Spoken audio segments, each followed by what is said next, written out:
Good evening, everybody. A very good evening to all of you, and welcome to the Planet Gate channel. संकल्प gate 2022 batch संकल्प जीत का। तो बेटा अभी हम लोग आज क्या करने वाले हैं, आज हम नेटवर्क थ्योरम्स को वाइंड अप करने वाले हैं, full and final tata bye bye बोलने वाले हैं, जिसके बाद कल हम करेंगे इसके question and day after tomorrow we are going to start with the transient analysis. ठीक है, तो ये हम लोगों का प्लान है कि कल तक ये वाली यूनिट हमारी खत्म हो जाएगी, लेक्चर नंबर 29 तक, after which we are going to study about the transient. अब कुछ बच्चे मेरे से कह रहे थे सर एसी वाला थ्योरम्स का पार्ट रह गया। बिल्कुल सही कह रहे हो बेटा, लेकिन एसी एनालिसिस बिना पढ़ाए एसी की थ्योरम्स कैसे कर सकते हैं, इसीलिए जब हम एसी एनालिसिस कवर करेंगे after that only I will discuss the theorems in AC circuits. तो एसी सर्किट्स में ये थ्योरम वापस से लगाएंगे, वापस से इनके क्वेश्चंस हम लोग देखने वाले हैं। तो चलो फिर शुरू कर लेते हैं यार जल्दी से, बिना कोई टाइम वेस्ट किए। Let me start by introducing my self. My name is Ankit Goyal. I got AIR1 twice in GATE in 2014 and 2018. I was awarded President of India Gold Medal in the year 2013 when I graduated from IIT Indore. Till date, I have trained more than 1 lakh students in the online and the offline classes and presently working as a director at an academy for GATE department. अब ये सब तो बेटा मेरे बारे में आप लोग जानते ही हो, लेकिन व्हाट मैटर्स द मोस्ट कि अगर आपको कहीं से कहीं तक भी ऐसा फील होता है कि आपसे नहीं हो पाएगा क्योंकि शायद आपके पास उतना रिसोर्स नहीं है, आपके पास उतनी फैसिलिटी नहीं है, तो ये डर अपने मन से भगा दो, क्योंकि आपके साथ है अनअकैडमी की पूरी टीम, हमारी पूरी टीम, जो आपके हर सपने को सच करने में मदद करेगी। तो जे बेटा जितना रिसोर्स आपको लगता है, जितने सब्जेक्ट्स आपको लगते हैं, सब कराए जाएंगे। बस आप लोगों से इतनी एक्सपेक्टेशन है that you guys are going to support it wholeheartedly, you guys are going to attend each and every of our initiatives. ठीक है, अब देखो हमारे जो फ्री इनिशिएटिव है वो सिर्फ यूट्यूब पे नहीं है, they are also available on the Unacademy learning app. तो आप अनअकैडमी ऐप डाउनलोड करो प्ले स्टोर या ऐप स्टोर से, उसके बाद आप कोई भी फ्री इनिशिएटिव एक्सेस कर सकते हो simply by using the code Ankit ESE। और जो बच्चे आ सकते हैं उन्हें प्लस पे आना चाहिए, जहां मिलेंगे इंडिया के सभी टॉप एजुकेटर के लाइव क्लास कॉम्प्रिहेंसिव के साथ क्रैश कोर्स। आपको यहां मिलेंगे इंडिया के टॉप एजुकेटर्स जैसे कि मैं, Vishal sir, Shankar sir, Ajay sir, Hafeez sir, Suresh sir, Siddharth Sabharwal sir. बेटा इंडिया के सारे एक से एक टीचर आपको एक सिंगल प्लेटफॉर्म पे मिलते हैं जो कराएंगे कॉम्प्रिहेंसिव के साथ क्रैश कोर्स। और ना सिर्फ इतना, आपको कराया जाएगा daily assignment, weekly quiz, test series, question bank, doubt clearing, आपके सारे के सारे डाउट आंसर किए जाएंगे। इसके अलावा बेटा आपको एक सब्सक्रिप्शन में सारे बैचेस मिलेंगे, 1 year, 2 year, 3 year, foundation, placement, interview, PSU, AE end semester. और आप चाहें तो इससे भी आगे जा सकते हो विद आइकॉनिक में मिलेगा पर्सनल कोच जो बनवाएगा आपका स्टडी प्लानर। ठीक है, टीचर्स आपको गाइड करेंगे for the study booster session, आपको मिलेगा टेस्ट एनालिसिस, आपको मिलेगा स्टडी मटेरियल और एक डेडिकेटेड टीम जो आपके सारे डाउट्स को आंसर करेगी। तो बेटा यहां पे अगर आप कोड लगाते हो ना अंकित ESE, तो आपको मिलता है इमीडिएटली 10% डिस्काउंट। ठीक है, इसके अलावा आपके माइंड में ये जरूर आएगा बेटा कि आप लोगों को YouTube पे सब कुछ मिलते हुए आपको प्लस क्यों जाना चाहिए, क्योंकि बेटा प्लस में आपको ना क्लासरूम वाला एनवायरनमेंट मिलता है जहां आप टीचर से खुल के इंटरेक्ट करते हो, अपनी सारी क्वेरीज पूछते हो, सारे बच्चे आपके चारों तरफ सीरियस होते हैं। तो जब सीरियस एस्पायरेंट्स के बीच में तैयारी करते हो ना, तो एक अलग लेवल का मोटिवेशन बना रहता है, क्योंकि आपको पता है आप किससे कंपीट कर रहे हो। फिर कोर्स एकदम स्ट्रक्चर्ड होता है, टाइमली आपको क्वेश्चन प्रोवाइड किए जाते हैं, डिस्कशन किया जाता है क्वेश्चंस का, टेस्ट लिए जाते हैं। ठीक है, इस तरीके से आपकी तैयारी को एकदम एक फ्लो में, एक टाइमली मैनर में कवर किया जाता है, ताकि टाइम से सिलेबस कंप्लीट हो, टाइम से आपका रिवीजन कराया जाए, आपकी टेस्ट सीरीज लगवाई जाए, जिससे कि आपका ना सेल्फ वाला जो पार्ट है वो थोड़ा सा कम यूटिलाइज होता है। इसमें आपको पूरा पता रहता है कब क्या करना है, आपको बस मेहनत करनी है। ठीक है, इसके अलावा देखो अभी 7 अप्रैल से नया बैच स्टार्ट हुआ था, नेक्स्ट बैच स्टार्ट हो रहा है 14 अप्रैल से। तो विशाल सर अभी प्लस पे कंट्रोल पढ़ा रहे हैं, बेटा मैं ले रहा हूं एनालॉग, मैंने अभी BJT का एम्पलीफायर कंप्लीट किया है। शंकर सर ले रहे हैं माइक्रो प्रोसेसर, वरुण सर ले रहे हैं मशीन। तो बेटा इंडिया के टॉप एजुकेटर से पढ़ना है तो एक ही चीज करना है, that is come to Unacademy. और अंकित ESE कोड से आपकी 1 ईयर फीस कितनी होगी, 27,225, 18 months 34,650 एंड 2 ईयर 39,600। देखो बेटा 2 इयर्स को प्रेफर करना ताकि आपकी पर मंथ फीस मिनिमम हो जाए, एंड आप इसको इंस्टॉलमेंट में भी दे सकते हो, मंथ ऑन मंथ, यानी हर महीने इंस्टॉलमेंट पे कर दो। इसमें 12 इक्वल इंस्टॉलमेंट में डिवाइड हो जाता है, कोई इंटरेस्ट देने की जरूरत नहीं है। और सबसे गजब बात ये इंस्टॉलमेंट डेबिट कार्ड पे भी बनती है।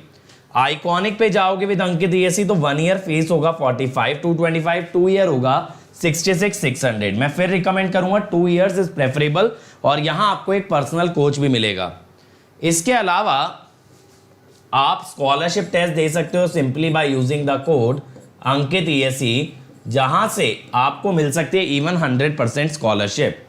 और बेटा इसके अलावा ये है आपका मेरा प्रोफाइल है अनअकैडमी का, जहां आप मुझसे चैट कर सकते हो, और ये है मेरा टेलीग्राम चैनल जहां आपको नोटिफिकेशन और नोट्स आते रहते हैं। इसके अलावा मुझे कांटेक्ट करने के लिए कांटेक्ट नंबर आप रख सकते हो फॉर सब्सक्रिप्शन रिलेटेड क्वेरीज 7089047561। चलिए तो कर लेते हैं बेटा आज का लेक्चर शुरू। आज का लेक्चर शुरुआत कर लेते हैं। आज मैं आपसे 2 थ्योरम्स के बारे में डिस्कस करूंगा। One is the compensation theorem, other is the Tellegen's theorem. Compensation theorem and the Tellegen's theorem, इन थ्योरम्स के अंदर क्या करने वाले हैं। तो पहले बात करते हैं कंपेंसेशन थ्योरम की, ठीक है। कंपेंसेशन थ्योरम के बारे में मैं आपसे बात करता हूं। अब सर ये कंपेंसेशन थ्योरम क्या है, देखो मैं ये डायग्राम क्यों बना के लाया हूं, ताकि मैं आपको क्लियरली एक्सप्लेन कर पाऊं कि कंपेंसेशन थ्योरम का पर्पस क्या है। It is more like a superposition kind of theorem. देखो क्या होता है यहां पे क्या होता है, अगर आपके पास एक नेटवर्क है, आपके पास एक नेटवर्क है, जैसे इसके अंदर रेजिस्टेंस है R1 R2 और ये है R, जो किस में कन्वर्ट हो रहा है R प्लस डेल्टा R, ठीक है, और ये है EMF E। तो बेटा यहां पे क्या होगा कि पहले नेटवर्क के अंदर एक रेजिस्टेंस हुआ करता था R1 R2 और R, फिर हमने R को बढ़ा करके कर दिया R प्लस डेल्टा R। समझ रहे हो, पहले हमारे पास रेजिस्टेंस कितना था R, then we have changed it to R plus delta R। अब इससे क्या हुआ, अब इससे बेटा क्या हुआ कि R प्लस डेल्टा R जो किया, इसे एनालाइज करने का एक तरीका तो यह है कि पूरा नेटवर्क दोबारा सॉल्व किया जाए, ठीक है, या एक तरीका होता है कंपेंसेशन थ्योरम। इसमें हम क्या कहते हैं, इसमें हम क्या कहते हैं कि आपको क्या करना पड़ेगा, सबसे पहले नेटवर्क को ना R रेजिस्टेंस के साथ ही सॉल्व कर लो। जब R रेजिस्टेंस लगा है तब आप सॉल्व कर लो और पता लगा लो इसमें कितना करंट आ रहा है, दैट इज I। क्या पता लगा लोगे, I करंट कितना है। अब जब आपका बेटा R प्लस डेल्टा R हो गया तो ये करंट कितना होना चाहिए, I डैश, ये होना चाहिए I2 डैश, ठीक है, I डैश और I2 डैश। ये कैसे निकालोगे, आपने क्या किया ना, यहां पे एक सोर्स ले लिया I डेल्टा R का। I क्या था, पुराना करंट था जो फ्लो कर रहा था, आपने एक नया सोर्स लगाया I डेल्टा R और पुराने सोर्स को कर दिया शॉर्ट सर्किट। अब इस सोर्स के कारण जो भी करंट आएगा that will be suppose delta I2 और डेल्टा I। तो हम क्या कहेंगे कि जो नया करंट है I डैश कितना है, पुराना current plus change in I, और बेटा I2 डैश कितना है, पुराना current plus change in I2। कहने का मतलब यह है कि अगर आप नेटवर्क में कोई भी एलिमेंट का वैल्यू बदलते हो तो आपके सर्किट के जो पैरामीटर्स हैं वो चेंज होंगे, बट वो चेंज निकालने का तरीका क्या है कि आप एक नया सोर्स प्लेस कर दो, that is I delta R, that is current multiplied by the change in resistance और चेंज इन द पैरामीटर। तो इसमें एक पॉइंट लिखो, in compensation theorem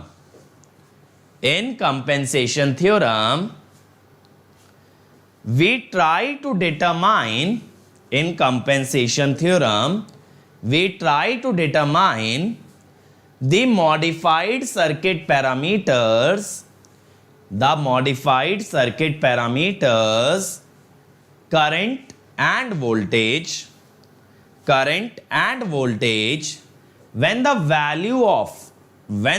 value of a certain circuit element, when the value of a certain circuit element is changed when the value of a certain circuit element is changed. Next point लिखना, we first determine, ऐसे लिख लो, we first determine the original value of parameter. We first determine the original value of parameter using initial value of the element. Using initial value of the element. Then we short circuit. Then we short circuit existing sources and place a new source of value I delta R. Place a new source of value I delta R, and this source gives us the value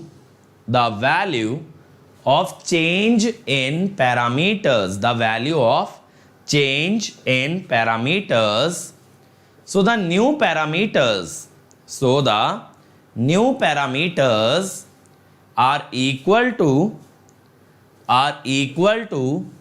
initial value plus change.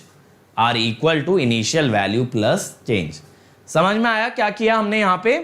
पहले ये network solve किया R resistance के साथ, फिर I delta R का एक नया source लगाया, एग्जिस्टिंग सोर्स को हटाया, इससे जो करंट आए वो आए डेल्टा I.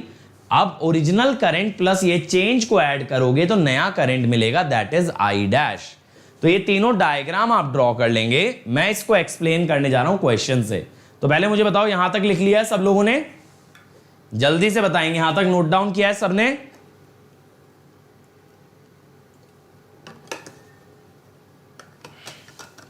और आज मैं देख रहा हूं आज अटेंडेंस कुछ एक्स्ट्रा ही लो है. चल तो देखें यार, calculate the value of new current in the given network when resistance R is increase by 20%. देखो ये मैं आपको लगा के दिखाता हूं कि क्या कहना चाहता है.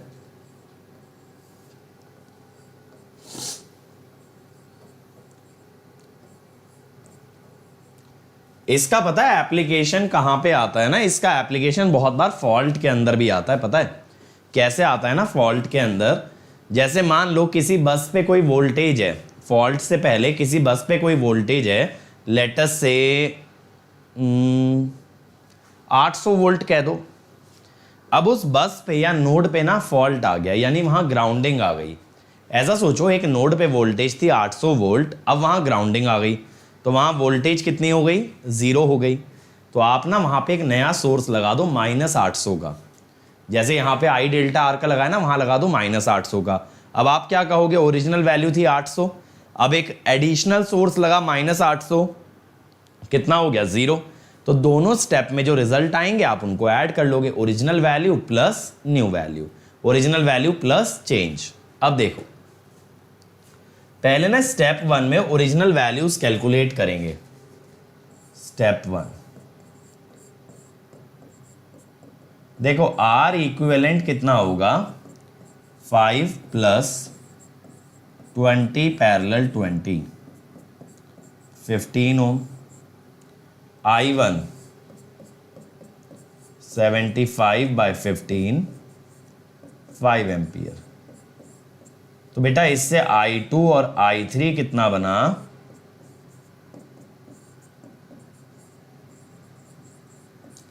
2.5 एम्पियर. ठीक है, 2.5 एम्पियर.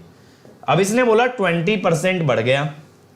20% का मतलब है मेरे भाई, क्या मतलब है? 20 से हो गया 24. ठीक है, 20 से कितना हो गया? 24. और 4 का चेंज आया ना, आप यहां 4 के चेंज का एक सोर्स लगाओ. ये कितना है? I into delta R. यहां पे करंट कितना था? 2.5 था. डेल्टा R है 4, तो 10 वोल्ट. अब मैं ये कहता हूं ये करंट है डेल्टा I2, डेल्टा I3 और डेल्टा I1, ठीक है। अब ये करंट्स कैसे निकालें, ठीक है, आपके साथ एग्जाम्पल सॉल्व करते वक्त मजा आता है। अच्छा देखो, तो यहां पे R इक्वलेंट निकालो सोर्स के अक्रॉस 24, ये 20 है ना और ये 5 है। मैंने आपको पैरेलल का तरीका बताया था ना, जुगाड़ बताया था, 20 पैरेलल 5, 20 इसका 4 गुना है, 24 प्लस 4 आएगा, दैट इज 28, है ना। अब यार इसकी वजह से ना यहाँ पे करंट ऐसे जाएगा, तो डेल्टा I2 जो है ना नेगेटिव आएगा, माइनस कितना आएगा 10/20 माइनस 5/14, ठीक है। अब डेल्टा I1 और I3 कितने आएंगे। अब भाई इसके बाद क्या कर सकते हो ना, ये जो है ये 5/14 आ रहा है, डेल्टा I3 तो यहीं से निकल जाएगा, 5/14 करंट डिवीजन से निकाल लो ना, इतनू इंटू 5/25। भाई डेल्टा I3 चाहिए तो this upon sum, opposite resistance लेते हैं ना न्यूमरेटर में, तो कितना आएगा 5 1/14 और डेल्टा I1, डेल्टा I1 देखो इस तरफ दिखा रखा है ना, ये जो करंट जा रहा है 5/14 ये 2 भाग में डिवाइड हो जाएगा ऐसे, तो डेल्टा I1 नेगेटिव आएगा -4/14। अब सर ये 4/14 क्यों हुआ, देखो 5/14 टोटल आया, इधर गया 1/14, तो इधर कितना गया 4/14, ठीक है। अब यहां से आपके पास नई वैल्यूज आ गई भाई, यहां से आपके पास नई वैल्यूज आ गई, कितनी वैल्यू आ गई, I1 डैश आ जाएगा 5 - 5/14 यानी 65/14, I2 डैश आ जाएगा कितना था 2.5 ना, 5 माइनस रुको 5/14 नहीं 4/14,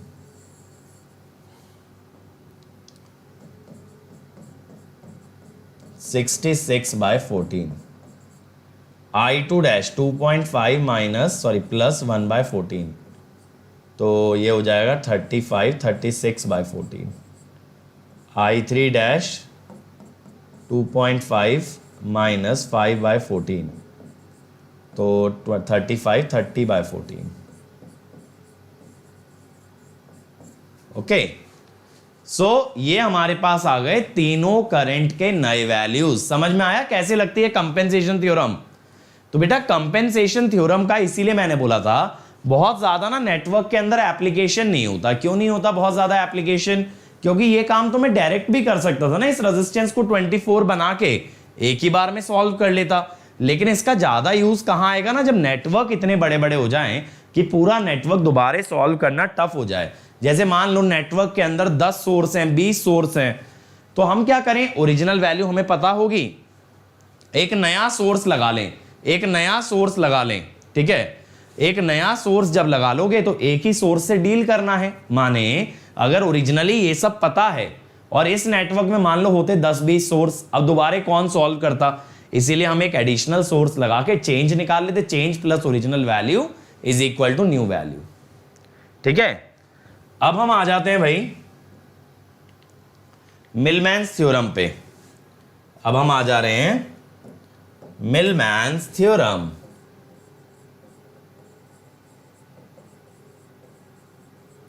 ये इंपॉर्टेंट है यार, काफी सब्जेक्टों में ना इसका यूज आता है, खासकर इलेक्ट्रिकल वाले बच्चों के लिए तो काफी ज्यादा, मशीन और पावर सिस्टम दोनों जगह यूज होती है। अब ये मिलमैन्स थ्योरम क्या कहती है, मिलमैन्स थ्योरम ये कहती है जब कई सारे वोल्टेज सोर्स, और कौन से voltage source, practical voltage source, parallelly connect होते हैं, then we can replace them by a single source. देखो आप आइडियल वोल्टेज सोर्सेस तो मल्टीपल पैरेलल में जोड़ नहीं सकते unless all their values are same. आप जानते हो ना केवीएल वायलेट हो जाता है दो अलग अलग वोल्टेज सोर्सेस को पैरेलल जोड़ने से। तो पहले तो ये पॉइंट लिखना, two ideal voltage sources, two ideal voltage sources of different values, two ideal voltage sources of different values cannot be connected in parallel, cannot be connected in parallel, otherwise KVL gets violated, otherwise KVL gets violated. Next point, this theorem states that when multiple practical sources, when multiple practical voltage sources actually, when multiple practical voltage sources are connected in parallel, then they can be replaced by a single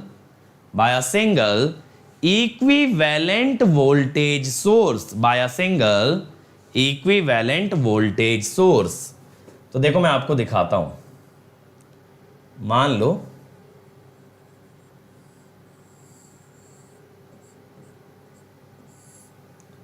कि ये है हमारे पास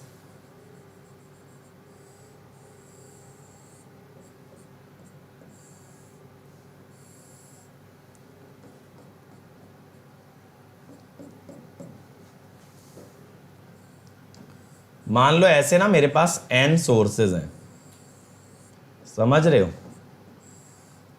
मेरे पास ना ऐसे n sources हैं।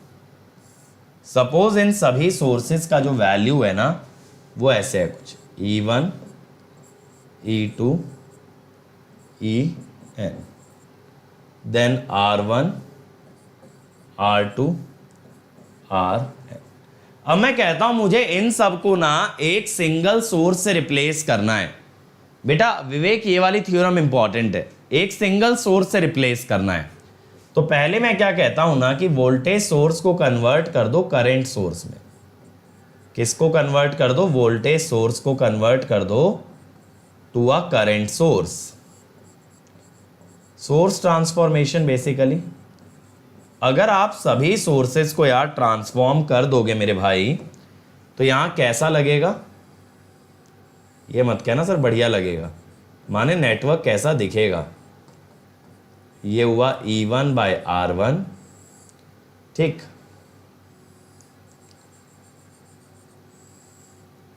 मैं ना यहां ज्यादा सोर्सेज नहीं दिखा रहा तुम्हें, मैं ऐसे डॉट डॉट डॉट करके लिख देता हूं, समझ जाना। ये R1 है ना, समझ ही गए होगे मेरे ख्याल से कि भाई ये हुआ En बाय Rn। सारे वोल्टेज सोर्स कन्वर्ट कर लिए, एक दो नहीं।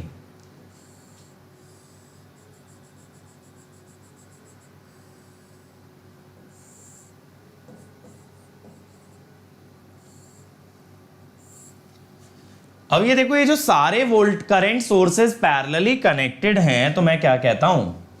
Net current source. ओवरऑल कितना करंट आपका आने वाला है? That is sigma I equal to 1 to n EI by RI। सही कह रहा हूं ना? यही तो होगा ना। ऐसे मत करो ना, E1 by R1 plus E2 by R2। Better form में लिख दो, ज्यादा अच्छा मैथमेटिकल वे में लिख दो, सिग्मा की फॉर्म में। अब मैं कहता हूं नेट रेजिस्टेंस कितना होगा भाई? नेट रेजिस्टेंस कितना होगा? अगर आप पैरेलल निकाल रहे हो मेरे भाई तो R equivalent is 1 upon 1 by R1 plus 1 by R2, ऐसे ही तो होगा, समझ रहे हो ना? तो ये हो गया sigma 1 by sigma I equal to 1 to n 1 by RI। ये हो गया ना, ये हो गया नेट रेजिस्टेंस। अब बेटा इसका मतलब क्या हुआ? ये पूरा नेटवर्क कुछ ऐसे बन जाएगा, ये पूरा नेटवर्क ना कुछ ऐसे बन जाएगा। एक net current source in parallel with a net resistance, ठीक है। या तो ऐसे कह दो equivalent current source in parallel with a equivalent resistance. अब फिर से क्या करूं? फिर से सोर्स ट्रांसफॉर्म कर दो भाई, क्योंकि आपको इवेंचुअली क्या चाहिए, आपको इवेंचुअली वोल्टेज सोर्स ही चाहिए। आपको इतने सारे वोल्टेज सोर्स कंबाइन करके वोल्टेज सोर्स ही तो चाहिए फाइनली। तो आप क्या लिखोगे यहां पे अब कि भैया रेजिस्टेंस हो गया आर इक्विवेलेंट और ये वोल्टेज सोर्स कितना हो गया आई नेट आर इक्विवेलेंट।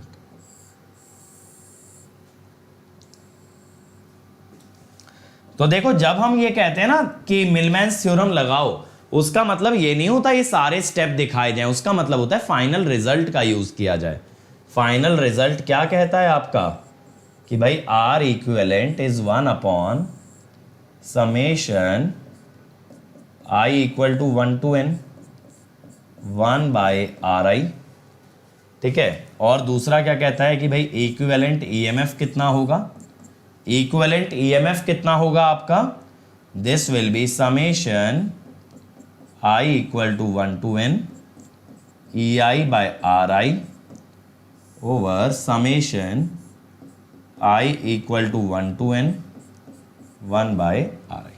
सही है, सही है ना। तो आपको ना फाइनली ये रिजल्ट याद रखना यार, that is important, that is really really important. जब कभी आपसे बोला जाए मिलमैन्स थ्योरम लगानी है तो डायरेक्टली यही लगाना। अब देखो इसके अंदर ना एक स्पेशल चीज और बात करते हैं हम, if all voltage sources are of equal value. अगर सबकी वैल्यू इक्वल है, यानी कि ऐसा सोचो E1 is equal to E2, तो इसका मतलब क्या हुआ यार, ये सारे सोर्सेज E के बराबर हैं, तो आप E समेशन से बाहर निकाल सकते हो। आप अगर E समेशन से बाहर निकालोगे तो यहां 1 by R1 1 by R2 1 bye R3 आएगा, नीचे भी वही चल रहा है। ऐसा सोचो E बाहर निकाला, यहां क्या बचा सिग्मा 1 बाय आर आई, नीचे क्या है सिग्मा 1 बाय आर आई। तो इसका मतलब ये हुआ कट जाएगा numerator denominator, equivalent EMF will be E, equivalent EMF will be E। ठीक है, तो इक्विवेलेंट ईएमएफ आपके पास कितना आएगा भाई, आपके पास आने वाला है E, और इसी वजह से आपका नेट ईएमएफ का एक्सप्रेशन काफी सिंप्लीफाई हो जाता है। तो बेटा ये जो है ना, ये जो रिजल्ट है फाइनल वाला, ये काफी काम आता है। अगर सारे ईएमएफ बराबर होते ना तो रिजल्टेंट ईएमएफ भी उनके बराबर ही आने वाला है। अब इसके बाद देखो क्या होता है, next is that is dual of Millman's theorem.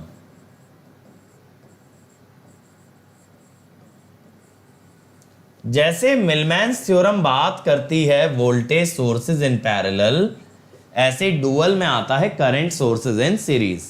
तो एक पॉइंट पहले लिखो, two different current sources, two different ideal current source लिख लो, two different ideal current sources can not be connected in series, two different ideal current sources cannot be connected in series, else KCL is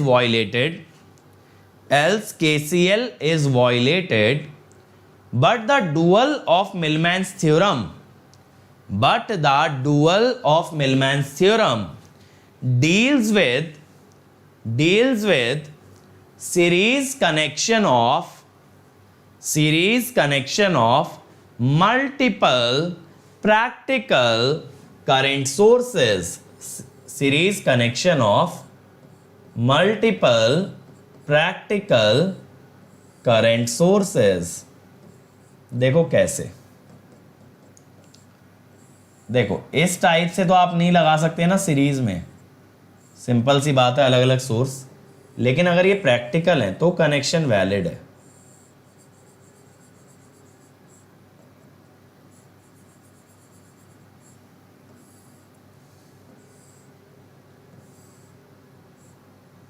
इस type से समझ रहे हो। तो ये है R1 R2 Rn। अब हमें क्या करना है, इसको रिप्रेजेंट करना है एक इक्विवेलेंट करंट सोर्स से। किससे? एक इक्विवेलेंट करंट सोर्स से। अब भाई लास्ट थ्योरम वाला ही मेथड अपनाओ यहां भी। यहां पे भी क्या करो, पहले सोर्स ट्रांसफॉर्मेशन।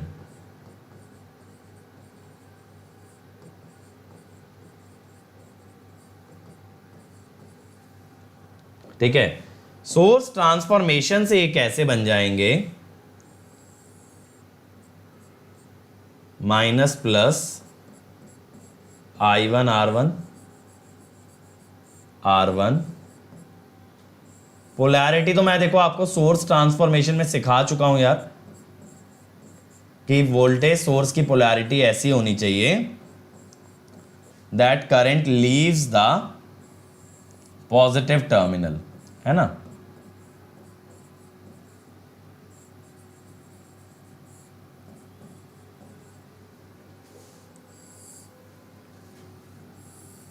ये आ गया। अब मेरे भाई जब सीरीज में इतने सारे वोल्टेज सोर्स कनेक्ट हो गए तो इनका रिजल्टेंट क्या होगा, मैं कहता हूं इक्विवेलेंट वोल्टेज सोर्स क्या होगा, simple sir, summation I equal to 1 to n I सारे वोल्टेज सोर्स ऐड कर दो, ये हो गया इक्विवेलेंट वोल्टेज सोर्स। और बेटा आर इक्विवेलेंट क्या होगा, summation I equal to 1 to n RI, ये हो गया सर इक्विवेलेंट रेजिस्टेंस। अब क्या होने वाला है यहां पे कि आपका जो इक्विवेलेंट सिस्टम बना ना, इक्विवेलेंट सिस्टम, ये कैसा बन गया,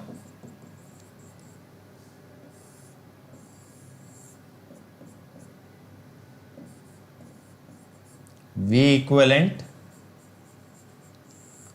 in series with R equivalent.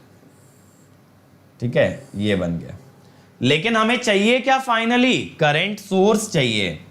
तो मैं कहता हूं कि अप्लाई सोर्स ट्रांसफॉर्मेशन, वापस से लगाओ, अप्लाई सोर्स ट्रांसफॉर्मेशन। ठीक है, अब अगर आप ऐसा करोगे तो आपके पास क्या आएगा,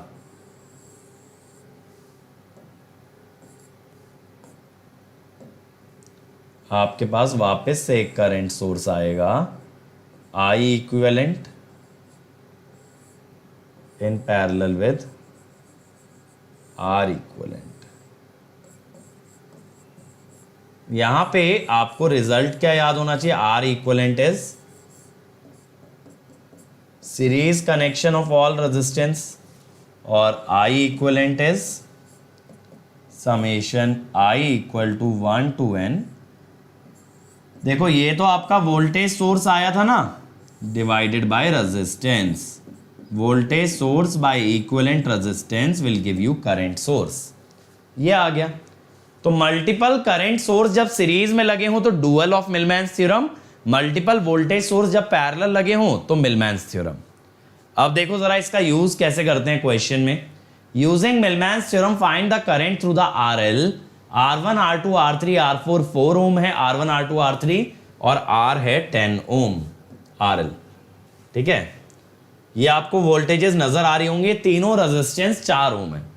अब देखो मैं क्या करता हूं कि अगर मैं इसको देखूं, ये minus plus minus plus minus plus है, मैं कहता हूं मेरे भाई E इक्विवेलेंट क्या होगा, ध्यान से समझना, E इक्विवेलेंट क्या होगा। मैं पोलैरिटी इसी को रेफरेंस ले रहा हूं भाई, मैं पोलैरिटी इसी को रेफरेंस ले रहा हूं, जो पोलैरिटी गिवन है, यानी माइनस प्लस। रेफरेंस लेने का मतलब ये है जो मेरा रिजल्टेंट आएगा ना, वो भी इसी पोलैरिटी का आएगा।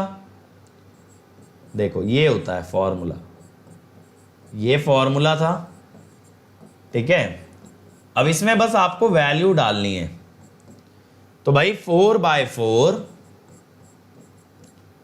प्लस 2/4, जैसा मैंने बताया ना, पूरा डेरिवेशन मत लगाने बैठना, क्योंकि that will not be counted as Millman's theorem. कभी आप सोचो कि पहले करंट सोर्स, फिर एडिशन, फिर अगेन कन्वर्जन, वो तो डेरिवेशन हो गया। 1 प्लस 0.5 प्लस 2.5, 1 प्लस 0.5 प्लस 2.5 कितना हुआ? 4 हुआ ना, 4 हुआ ना ये, 4 बाई 0.75, तो दैट इज 16/3, ये हुआ। अब बेटा R इक्वलेंट क्या हुआ? 1/1/4 प्लस 1/4 प्लस 1/4, दैट इज 4/3। अब बेटा RL से अगर करंट आपको चाहिए तो आपके पास रिजल्टेंट वोल्टेज सोर्स कितना है? 16/3। रिजल्टेंट रेजिस्टेंस कितना है? 4/3। RL कितना है? 10। तो ये हो गया 34, 16/34 यानी कि 8/17 एम्पियर।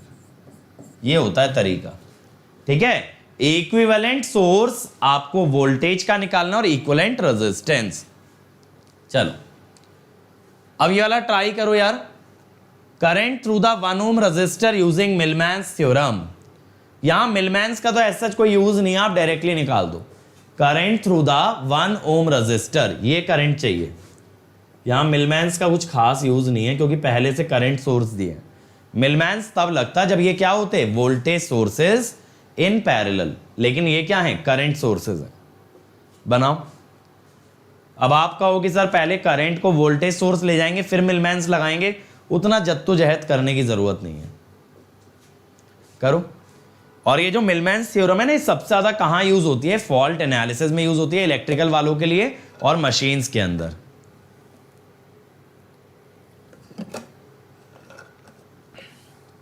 चलो बनाओ इसको, क्या आएगा?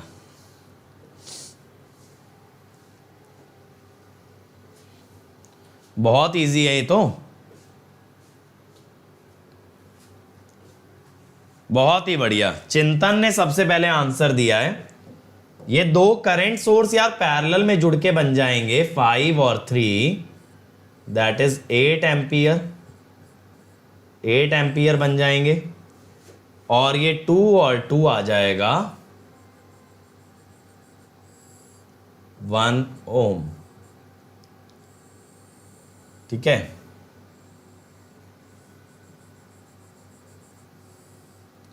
ये भी हो गया अपना 1 ओम। अब यहां पे क्या होगा कि अगर आपको ये चाहिए IL, तो IL कितना होगा? 8 इंटू 1/2 यानी 4 एम्पियर। खत्म। इसमें काहे के लिए मिलमैन्स थ्योरम चाहिए? सिंपल क्वेश्चन है। अगला देखो यार, अगला देखो। यहां बहुत सारे वोल्टेज सोर्स पैरेलल में लग गए हैं। आपसे पूछा ये बी का पोटेंशियल बता दो ग्राउंड के रेस्पेक्ट में, ठीक है। बताओ जल्दी से। यहां मिलमैन्स थ्योरम लगाना, यहां बढ़िया तरीके से मिलमैन्स थ्योरम से करना, ठीक है। बनाओ। नेटवर्क आपको दिख रहा होगा, बहुत इजी है मिलमैन्स थ्योरम लगाना। देखो 2 वोल्ट 2 ओम, 4 वोल्ट 4 ओम, 8 वोल्ट 8 ओम, 16 वोल्ट 16 ओम, 32 वोल्ट 32 ओम, ऐसे दे रखा है। जितना वोल्ट का वोल्टेज सोर्स है उतनी ही वैल्यू का रेजिस्टेंस भी है। चलो चलो भाई सब लोग नेक्स्ट प्रॉब्लम पे। चिंतन मुझे इसका आंसर चाहिए बेटा correctly. What is the voltage? नहीं अनिरुद्ध, मिलमैन्स से करो यार। नूडल से अगर किया तो फिर हमने मिलमैन्स थोड़ी सीखा। अभी के लिए मिलमैन्स से कर लो, एक्चुअल एग्जाम में आप जिस मर्जी मेथड से करना। लेकिन अभी क्या, अभी हमारा क्या एम है कि हर मेथड पे कमांड करना है। बनाओ। और आज रात को ना क्रिएट्रिक्स चैनल पे मैं नेटवर्क थ्योरम्स की क्विज करा रहा हूं, तो उस पे आ जाना। क्रिएट्रिक्स चैनल पे रात को 10 बजे अनअकैडमी ऐप के थ्रू करेंगे। आज आपका नेटवर्क थ्योरम्स पूरा भी हो गया, तो आप लोग टेस्ट भी कर सकते हो आपको कितना समझ में आया। लाइव कंपीट करेंगे, 10 सवाल लगाएंगे, ठीक है। चलो भाई फटाफट, come on everybody.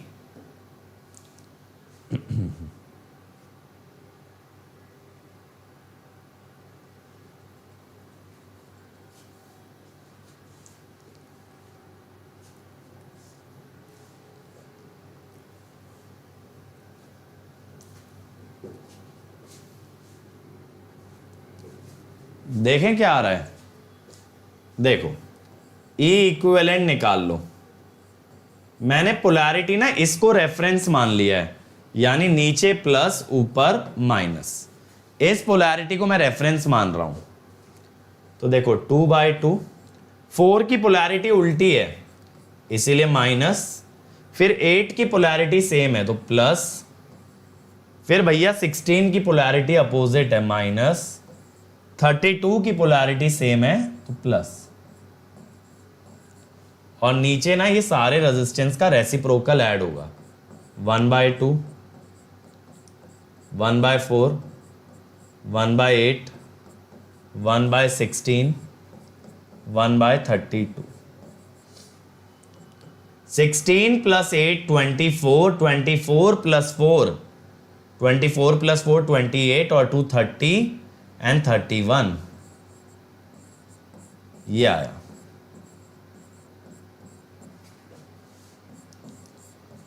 R equivalent कितना होगा,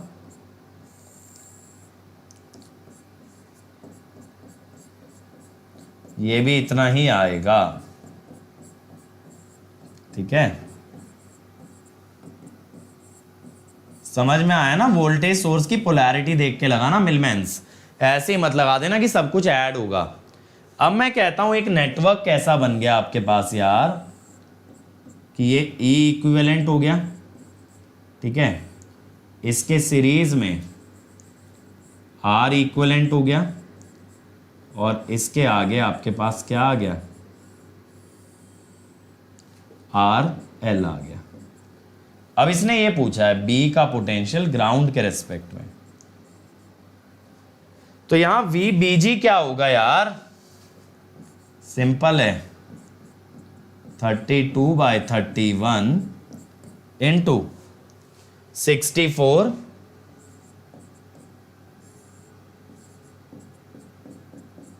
यहां से निकाल लेना, कितना आ जाएगा देखें जरा, 32 × 64 डिवाइडेड बाय 31 × 64 प्लस 32, 1.016, ठीक है। चल ये आ गया ना, अच्छा ये वाला ओम होगा, सही कह रहे हो। समझ आया कैसे लगता है मिलमैन्स थ्योरम? मिलमैन्स थ्योरम क्लियर है किस टाइप से हमें लगाना है, ठीक है ना। तो बेटा ये होती हैं आपकी सारी नेटवर्क थ्योरम्स, ठीक है। तो यहां नेटवर्क थ्योरम्स तो पूरा हो गया। अब मैं आपको कल क्या लगवाऊंगा ना, कल मैं सारी थ्योरम्स पे मिक्स क्वेश्चन कराऊंगा, जितनी भी थ्योरम्स हमने की हैं।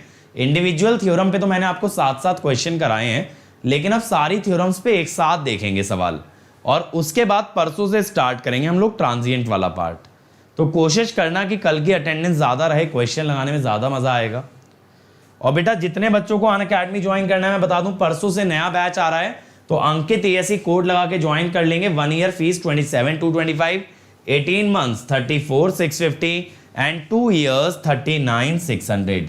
2 इयर्स को प्रेफर करना, पर मंथ फीस मिनिमम रहेगी, और आप इसको इंस्टॉलमेंट में भी दे सकते हो, 12 इक्वल इंस्टॉलमेंट। और आइकॉनिक 1 ईयर 45,225, 2 ईयर 66,600। बेटा 2 इयर्स के लिए आओ, मल्टीपल एग्जाम क्रैक करो, जॉब के चांसेस भी बढ़ेंगे और आपको फीस भी मिनिमम पड़ेगा। और ये है मेरा अनअकैडमी प्रोफाइल, जहां से आप मुझे फॉलो कर सकते हो, मुझे मैसेज कर सकते हो, और ये है मेरा टेलीग्राम चैनल। बाकी सब्सक्रिप्शन रिलेटेड कोई क्वेरी है तो कॉल कर सकते हो 7089047561। So thank you everyone, please like share subscribe जरूर ठोक देंगे। और बेटा इस पे कमेंट जरूर किया करो वीडियो पे कि आपको वीडियो कैसा लगा, आपके कमेंट्स पढ़ के बहुत अच्छा फील होता है। So please leave a comment after the video ends. Thank you.